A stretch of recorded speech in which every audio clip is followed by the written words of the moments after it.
ミュウツーイベントの続報とミラクルスナップミッション解説、ジャースパルと申します。ということで本日土曜日なんですけれども、まさかのミュウツーイベント告知が来ましたってことで、内容を皆さんと一緒に確認していきながらもろもろ解説考察していきたいと思います。昨日ね、アニポケの本放送、コラボ会の本放送があったよということで、満を持して土曜日告知ということになったんじゃないかなと思います。ちなみにこの本放送めちゃめちゃ面白かったので、もしまだね見てないという方はYouTube とか TVer とかでご覧いただけたらなと思います。めちゃくちゃ良かったです。もうポケモンスリープの小ネタしかなかった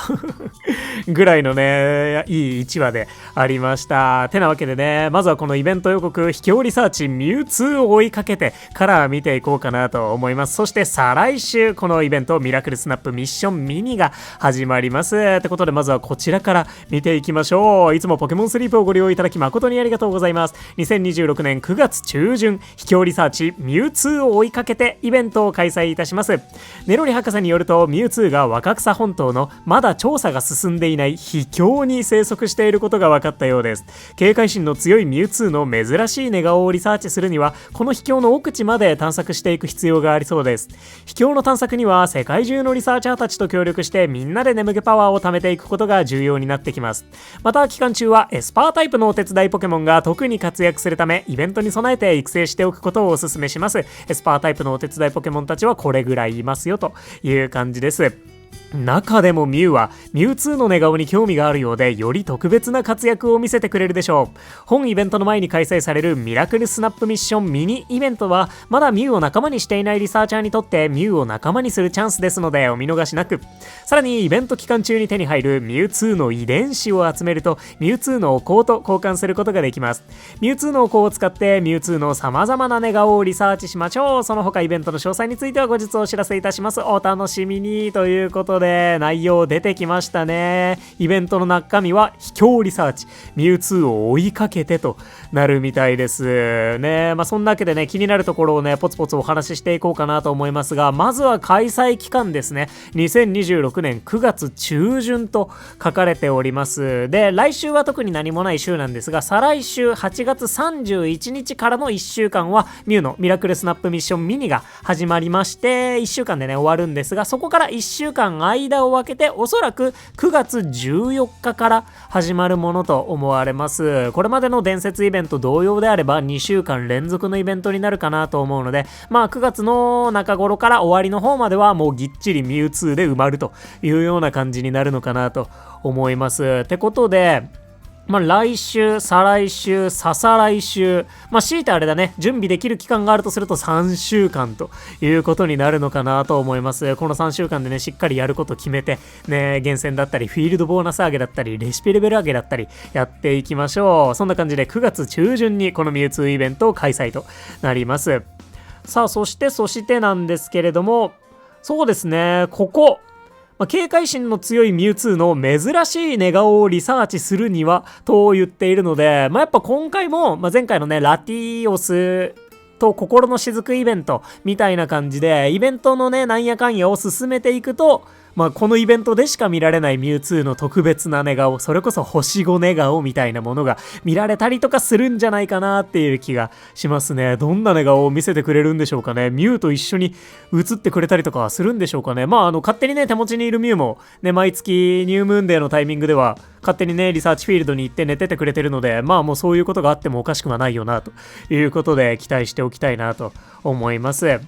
で、このミュウツーイベントなんですけれども、世界中のリサーチャーたちと協力する方式になります。本当に直近のラティオスイベントみたいな感じで、みんなの眠気パワー、イベント眠気パワーっていう項目があって、それを進めていくタイプになるんじゃないかなと思います。てなわけでやっぱり2週間連続開催で、ほぼ間違いないのかなと思いますね。そして、開催期間中はエスパータイプのお手伝いポケモンが特に活躍するよということで、もうエスパータイプ系強化のイベントであるということも明示されましたね。ここは予想通りではあったかなと思うんですけれども、エスパータイプのポケモンたち昨年に引き続き活躍するということで、ね、残念ながらね、クレセリアとかをゲットするイベントが今年来るみたいな、復刻イベント来るみたいな感じにはならなかったんですけれども、ね、ミュウも来ておりますし、今のうちに、こっからの3週間でね、エスパータイプのポケモンたちの厳選、育成をして備えられると、よりグッドだよね、という感じになっていますね。で、そして中でもミュウはミュウツーの寝顔に興味があるようで、より特別な活躍を見せてくれるでしょうということなんですけれども、それこそラティオスと心の雫イベントのタイミングでは、ラティオスをチームに編成してお休みした場合、眠気パワーにボーナスがかかるという効果がありましたので、そういったことを示唆しているのか、それともこのミュウツーイベント中にもミラクルスナップしてくれるのか、ちょっとね、このあたりは想像がまだつきにくいんですけれども、何かしらね、より活躍が示唆されているということで、ミュウを育てておくとよりいいかもしれないし、育ててなくてもね、本当にゲットしただけでも寝るときに編成するだけでボーナスというタイプになるかもしれませんね。そんな感じのイベントですよと。そしてあとはあれですね、今まで伝説ポケモンのイベントの時は、例えばラティオスの羽毛みたいな感じでね、羽毛が多かったんですけど、ミュウツーは結構ツルツルということで、ミュウツーの遺伝子が落ちてるらしい。どういうこと？まだ羽毛、体毛とかでね、良かったんじゃないかという気もするんですけど、ミュウツーの遺伝子がね、ポケモンたちに付着してるんでしょうかね。それを集めることによってミュウツーのお香と交換することができるみたいなので、基本的にはこれまでの伝説イベント同様、リサーチでミュウツーの遺伝子を集めて、それをネロリ博士になんやかんや調合してもらってお香を手に入れてミュウツーをリサーチしましょうねという感じになりそうですね。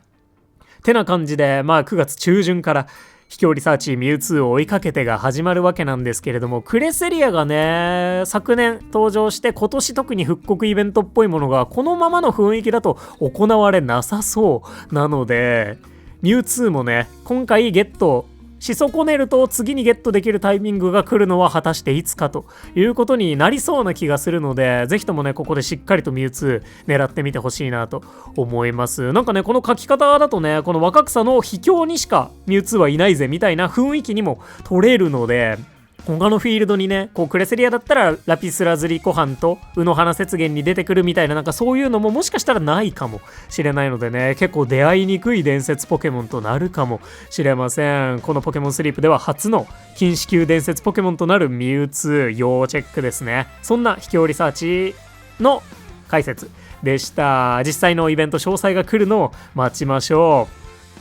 さあ、そしてすぐにね、開催されるのはこちら、イベントミラクルスナップミッションミニとなっておりますので、こちらもね、前回と比べてどうだみたいな話もしつつ内容を確認していきたいなと思います。イベントミラクルスナップミッションミニ、多くのエリアで幻のポケモンミュウの姿が目撃されたという報告がありました。調査を進めたところ、ミュウは眠っているポケモンたちに興味津々で、ポケモンのそばを飛び回っていることが分かりました。そのためポケモンの寝顔をリサーチするときにミュウが写真に写り込むことがあるようです。さらに詳しく調査をするためにも、ミュウが写り込んだミラクルスナップをたくさん集めてミラクルスナップミッションミニを進めましょうということで、これもね、今年の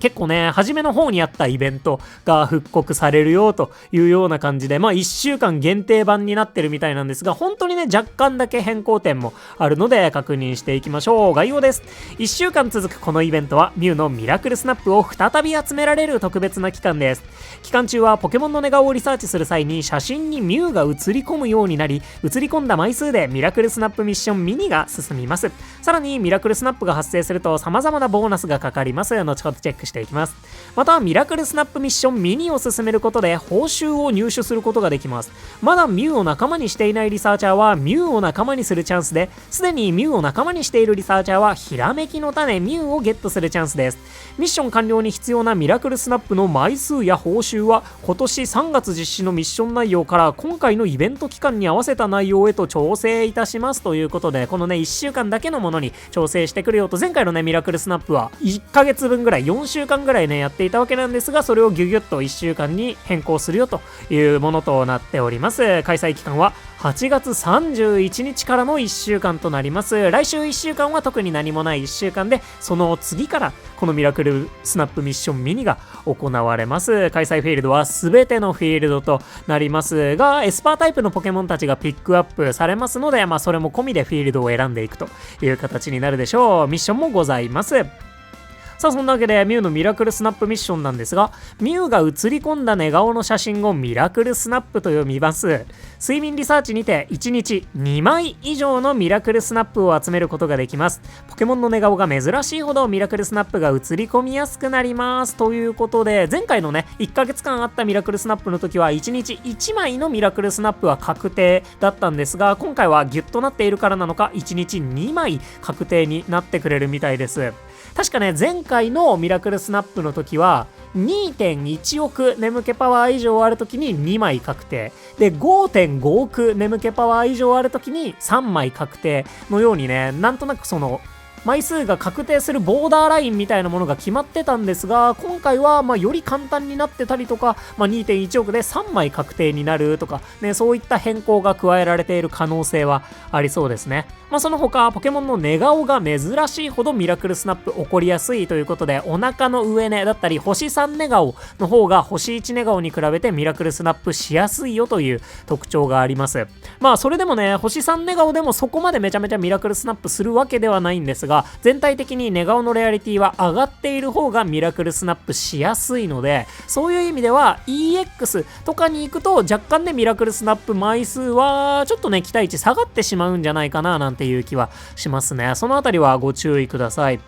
そんなミラクルスナップの注意事項なんですけれども、まとめてリサーチを行った場合でもミラクルスナップを集めることができます。1日2回目の睡眠リサーチではミラクルスナップを集めることはできません。1回目のみ。チュートリアル中はミラクルスナップを集めることはできません。ミッションの報酬受け取りは9月9日、このイベントが終わってもう1日ぐらいは猶予あるよっていう感じになってますね。そんなミラクルスナップとなっています。今回も確定ラインに影響があるのかとか、始まってみてからじゃないとね、ここはわからない部分にはなるんですけれども、分割ではミラクルスナップすることができないので、極力一括睡眠で、かつ寝顔のレアリティが高まるようなフィールドの方がより良いという感じになってます。なんですけどね、タイミング的にはミュウツーイベントが若草限定なので、若草のフィールドボーナス上げたいんですよね。通常若草本島は星3寝顔が少ないので、若干ねミラクルスナップ不向きな部分もあり、若草 EX は EX なので寝顔のレアリティが上がりにくいので、なかなかミラクルスナップしづらいだろうということで、ちょっとねそこの噛み合いはなかなか難しいものがありそうですね。そんなミラクルスナップです。あともう一個ミラクルスナップの、特徴なんですけど、前回のミラクルスナップの時はその1日1枚は確定だったわけなんですが、その確定の寝顔はその日のリサーチで最も眠気パワーを使うポケモンの寝顔が確定していました。なので伝説のポケモンとかが来たらミラクルスナップしやすかったですし、いわゆる最終枠みたいなポケモンたちもミラクルスナップしやすかったので、フィールドによってはある程度ねミラクルスナップを狙って取ると、飴をたくさん集めるみたいなこともできなくはないよという感じですね。そういった特徴がミラクルスナップございます。さてなわけでミラクルスナップしたら何になるのってことでボーナス見ていきましょう。期間中開催フィールドで以下の効果が発生します。全日程において1日1回目の睡眠リサーチにてミラクルスナップを撮影できる。ミラクルスナップの飴獲得量が通常の 1.25 倍、ミラクルスナップのリサーチ EXP が通常の 1.25 倍、ミラクルスナップの夢のかけら獲得量が通常よりプラス1000される。1日1回目の睡眠リサーチにてチャンス1匹確定。睡眠リサーチにて特定のポケモンの出現確率アップ。こちらエスパータイプのポケモンたちですね。そして期間限定ミニアメブーストが使用可能。その日のリサーチャーの睡眠タイプに限らず他の睡眠タイプのポケモンも出現ということで、基本的にエナジーに関するボーナスなしとなっております。もうなのでチャンス1匹確定とエスパータイプピックアップを含めてエスパーのポケモンを探しに行きながらミラクルスナップしてくれたら、そのポケモンの飴だったり夢のかけらだったりがちょっと増えるよというようなイベントになっています。非常にシンプルな内容かなと思いますね。基本的には本当にチャンス1匹確定でエスパーを探してミニアメブーストで強化してミュウツーイベントに備えましょうというようなイベントになっていますね。そんなわけでピックアップです。下記のポケモンたちといつもより多く出会えるチャンスです。2026年9月中旬開催予定の秘境リサーチミュウツーを追いかけて、イベントではエスパータイプのポケモンたちが特に活躍するため、エスパータイプのポケモンを仲間にして育てておきましょう。小ピックアップ。エスパータイプのポケモンたち、進化後も含めて全員と言いたかったんですが、残念ながらクレセリアだけはこのラインナップには入っておりません。なのでミュウ、クレセリア以外のエスパータイプのポケモンたちが全てピックアップされるものとなっております。ただし小ピックアップなので、まあ2日で1匹ぐらいの体感かなと思います。1日1匹はちょっと狙いづらいかもなという感じなのでね、めちゃめちゃ狙えるかというと怪しさも感じるよというね、そんなイベントかなと思います。全員小ピックアップとなっています。そんなわけで各フィールドで出会えるポケモンたちについても、初見ちょっこり全フィールド解説やっていこうかなと思います。まずは若草本島です。若草本島ではネイティ族、ソーナノ族、ムンナ族、そしてエーフィーを探すことができますね。バリヤード、マネネがね、今シアンの砂浜にしか出現しなくなってしまいましたので、なかなか探すタイミングはないのでね、こういう機会で探したいという気持ちもあるんですが、やっぱネイティとかムンナとかが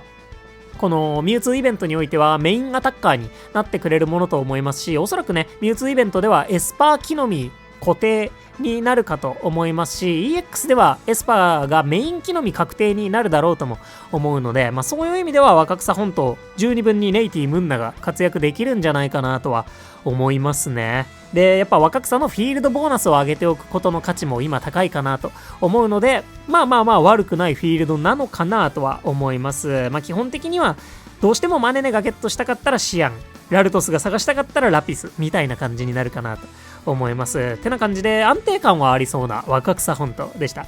お次、シアンの砂浜。シアンにはバリヤード族が登場します。というかバリヤードたちは今フィールド調整によってシアンの砂浜にしか出現せず、シアン EX にも登場しないポケモンとなっているので、マネネバリヤードの雨集めをしたい場合はここという感じになってますね。これ難しいよね、本当に。バリヤードってやっぱり食材のポケモンなので、単体でそのエスパータイプであると言っても単体でエナジーが稼げる系のポケモンではないんですが、クレセリアの三日月の祈りをコピーすることができたり、もしかするとミュウツーの木の実ゾーンサイコブレイクもコピーできるかもしれないので、最近の感じだとね、ラティオス・ラティアスのスキルはコピーできなくなってたりとか、ちょっとね規制が厳しくなってきてるのでわからないんですけれども、そういうある意味ね、エスパータイプの中では実はかなりゲットしたいポケモンなんだけど、ミュウツーイベントに向けての準備としてはどうなのっていうね、なかなか難しいポジションのポケモンかなと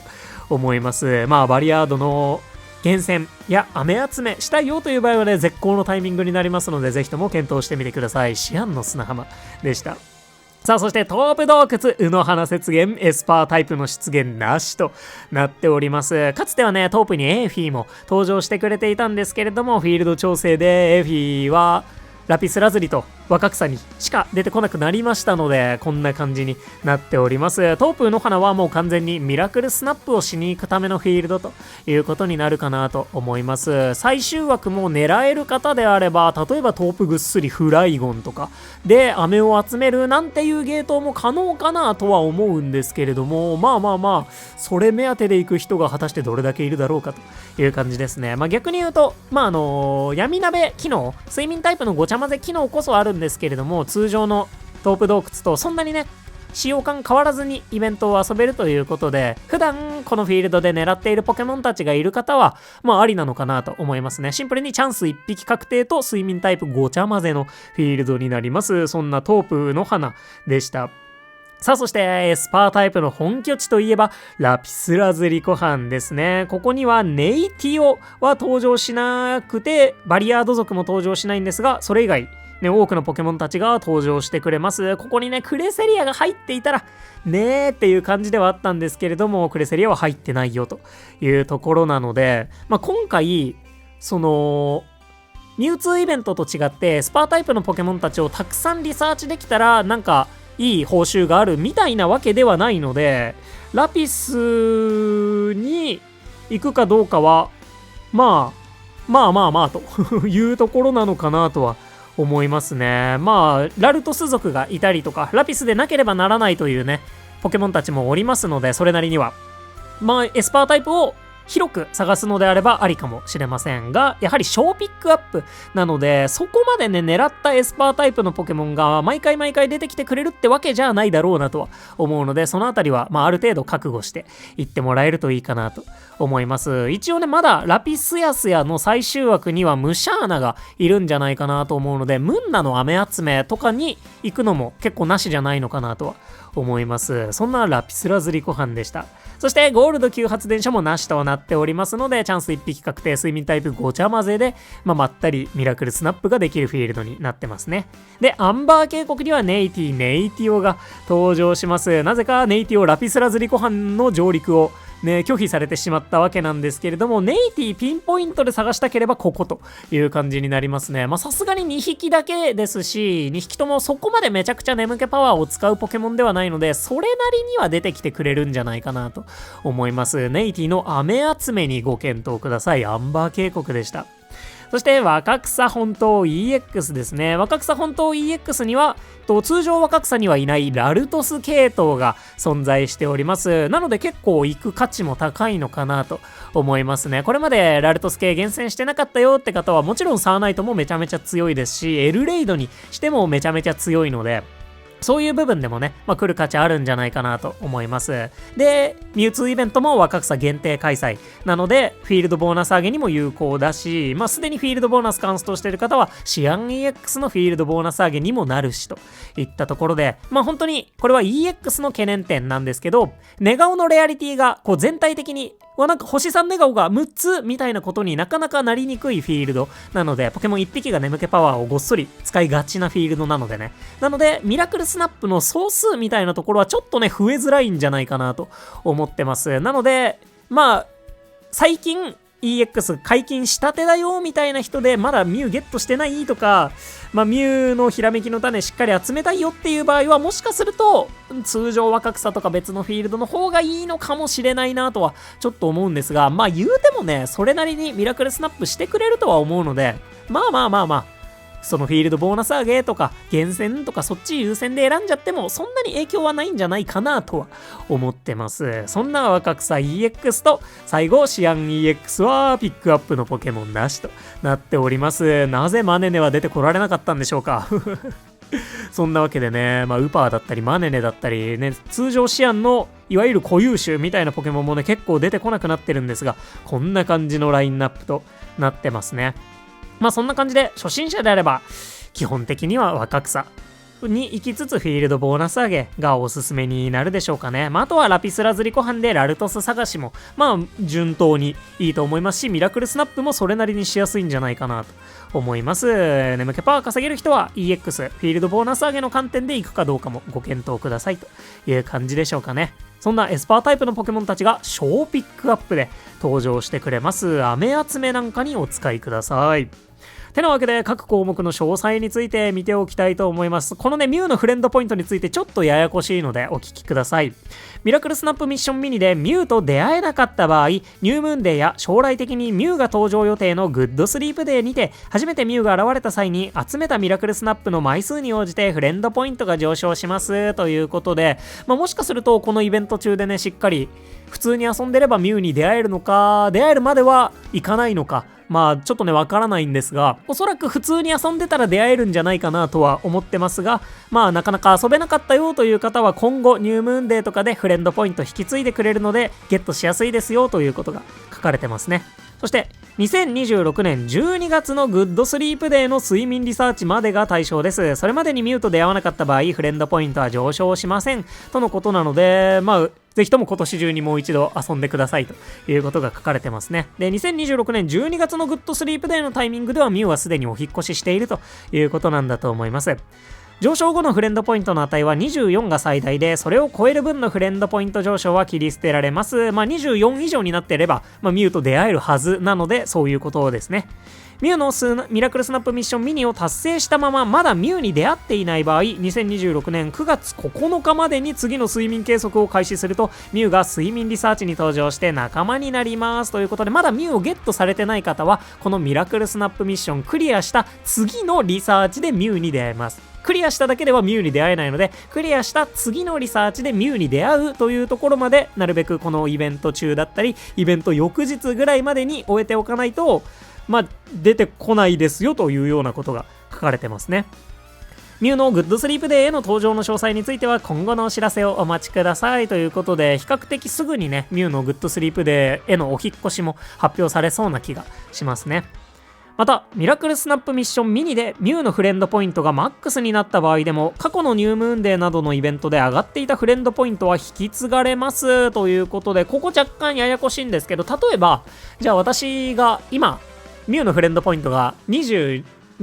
だったとしましょう。もうね、ゲット間近。20だったとして、この多分ミラクルスナップイベントでミラクルスナップを集めて、多分その25とか規定の枚数に到達することでミッションクリア、ミュウに出会える、ないしはひらめきの種がもらえるみたいな感じになると思うんですけど、その際に、やっぱりそのクリアした次のリサーチでミュウが出てきて、でそのミュウは多分確定ゲットになると思うんですよね。サブレはもう上げずとも確定ゲットになると思うんですけど、その際に、もし今フレンドポイント20だったミュウをゲットしたらね、5ゲージ分っていうか20ゲージ分損することになっちゃうじゃないですか。それはないので、次またニュームーンデーで出てきた時はフレンドポイント20からね、これまでの状態のまま出てきてくれるから安心してねということかなと思いますね。ミュウのフレンドポイントがもうまんま同じこと書いてありましたね。20まで上がっている状態で本イベントの中でミュウのフレンドポイントがマックスになった場合、次に出会った際のミュウのフレンドポイントは20まで上がっている状態になりますということで、これまでニュームーンデーで上げていた分のフレンドポイントが無駄になることは決してないので安心してくださいという、そんな感じかなと思います。そんなミラクルスナップミュウのフレンドポイントについてでした。さあ、そして期間限定ミニアメブーストです。こちらいつものやつとなっております。お手伝いポケモンの EXP の獲得量が2倍になる代わりに、夢のかけらの使用量が通常の4倍になる1日50個まで使えるミニアメブースト、いつものやつですね。ぜひともこれで、エスパータイプのポケモンを育成するなどしてミュウツーイベントに備えてくださいねという感じになってます。てなわけで、新ポケモンの登場などは特にありませんね。注意事項に関してなんですけれども、これといって特筆すべきものはないかなと思います。一応ね、このミラクルスナップミッションのミラクルスナップのボーナスは他のイベントボーナスとも重複するよというような内容が書かれていたんですが、おそらくね、何かしら重複するものはこのタイミングではないはずなので、特に特筆すべきものなしの注意事項という感じになってます。そんなイベントミラクルスナップミッションミニです。てなわけで、基本的にはもうエスパータイプのポケモンをチャンス1匹確定込みで探していくというような、そんなイベントになるかなと思います。エナジー的なボーナスも本当に特にないので、まだまだフィールドボーナスが上がりきってない若草 EX とかだとね、結構苦戦することになるんじゃないかなと思いますので、そのあたり、どこまでミュウツーイベントのフィールドボーナス上げを優先するのか、このイベントを優先するのか、みたいなところね、天秤にかけてフィールド選んでもらえたらなと思います。そんなわけで皆さんはこのミラクルスナップミッション、どんなポケモンの寝顔をミラクルスナップしたいでしょうか。ないしはね、どこのフィールドに行きたいかなんていうのもね、ぜひ今のフィーリングでいいのでコメントで教えていただけたらなと思います。そんな感じで、来週は1週間お休み、再来週はミュウのミラクルスナップミッション、そしておそらく9月14日からはミュウツーを追いかけてが始まるということで、もう本当に3週間ぐらいしたらミュウツーイベントとなりますので、この3週間でしっかりポケモンの厳選、育成進めてミュウツーイベントに備えていきましょう。そんなミュウツーイベントとミラクルスナップミッションミニの解説でした。ということで、ここまでご視聴いただきまして誠にありがとうございました。お相手パルでした。よろしければ動画にグッドやハイプで応援いただけますと、動画の拡散につながりましてめちゃめちゃ助かる支援となります。本当にいつもたくさんの応援ありがとうございます。それではね、まあまあ来週もそれこそこのイベントとかが何もないタイミングで若草本島とかのフィールドボーナス上げをできるいいタイミングになるかなと思うので、ぜひともねそういったところも意識してフィールド選んでみてください。私は来週どこ行く途中まで作っていたんですが、まあこれを踏まえて若干書き直して明日にはアップできるように準備したいなと思います。今日も元気にいってらっしゃい。またね、バイバーイ。